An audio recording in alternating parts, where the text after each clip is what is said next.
So I actually have provided 15 example problems on this packet, and what I wanted to do is actually go through and solve these to make sure that you actually had some solutions available to you. So to this end, we have problem number 1, and this is a conservation of energy problem. And the reason I know this is we're seeing energy being converted from one form to other forms.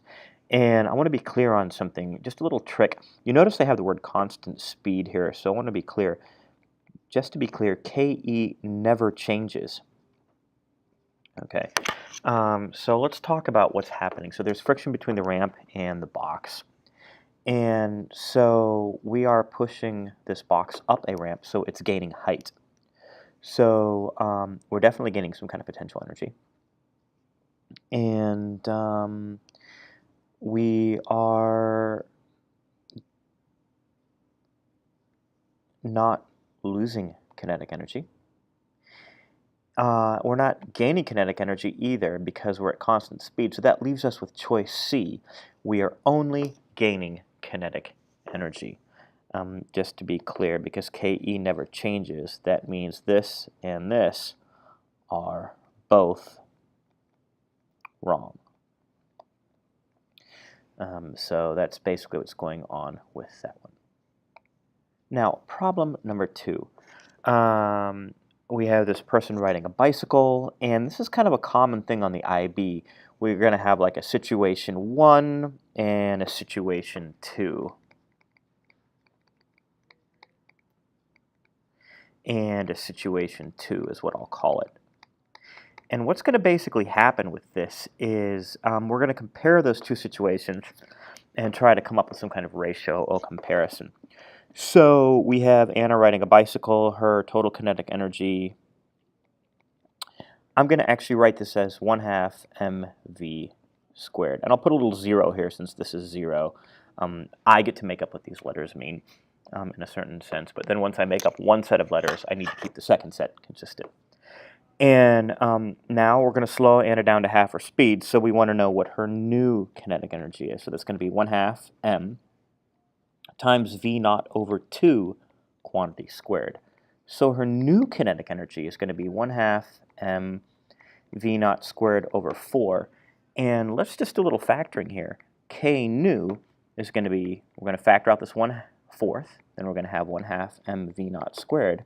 So K new is actually 1/4 of the original K, and that is how I'm getting choice B for my answer. Now, problem number 3. This is a gravitational energy and height question. This is one of those standard problems where they give you differently shaped ramps, and I just want to kind of point out something. The height here, here, and here is all the same. So to be clear, the gravitational energy for each of these is mgh. And so to be clear, whether it's slide 1, slide 2, or slide 3, we don't have any friction. And so when we use conservation of energy to get the speed at the bottom, we have all this gravitational energy being converted into kinetic energy. And so regardless of the shape of the slide, each slide gives us the same speed at the bottom. It's the same. So what this means is choice D is in fact the correct answer. Notice this height has no dependence on the slide. All right, now problem 4. Here we have a work kinetic energy theorem problem, and the reason we know that is we've got a speed, we've got a D, we talk about force. And so what we're going to be doing is we're going to be comparing the work done on each car, and we're going to use that to figure out how the distances to stop compare. So I'm going to use the work kinetic energy theorem. I'm going to write it like this. And in case 1, we're going to say that the force times the distance is 0 minus 1/2 mv squared. And since negative work slows us down, I'm going to put a negative sign here, and I'll just write a little reminder. Negative work because it slows down. Remember, positive work speeds you up, negative work slows you down. And so we want to I'm just going to go ahead and isolate the distance here. So in case 1, the distance that we cover is going to be 1/2 mv squared over f. Or if you prefer, we can write that as mv squared all over 2f. Now let's compare that to the second case. So we're going to have the same braking force. We're going to have a new distance that I'll call d2. And we start at twice the speed. So we're going to have 0 minus 1/2 m times 2v quantity squared.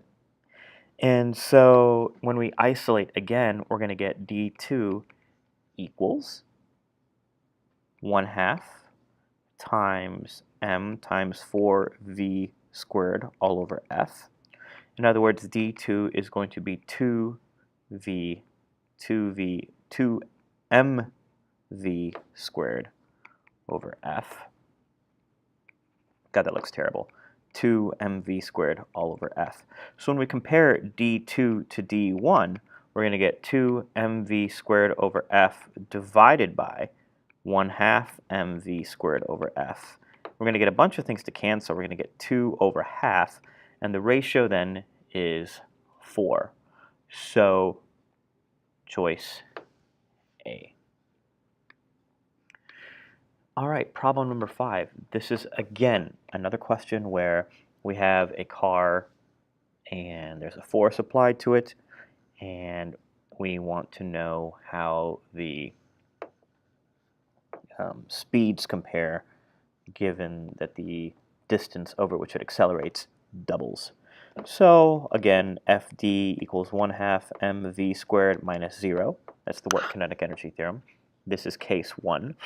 And in case 2, so I'll call this V1, and then I'll say F times 2d equals 1/2 mv2 squared. And now we're going to go ahead and compare the speeds. So in case 1, we're going to get 2fd over m under a square root. That's V1. And in this next case, we're going to get 4fd over m under a square root is V2. So V2 over V1 is going to be square root of 4fd over m divided by square root of 2fd over m. And we can do a little bit of fraction work here. We know in algebra that to divide is to multiply by the reciprocal. So this is m over 2fd, cancel, cancel, cancel, cancel, and the ratio is the square root of 2. So V2 equals square root of 2v1, which is choice B. All right, problem number 6. This is a conservation of energy problem, and you know what? We'll actually get to this in our next video.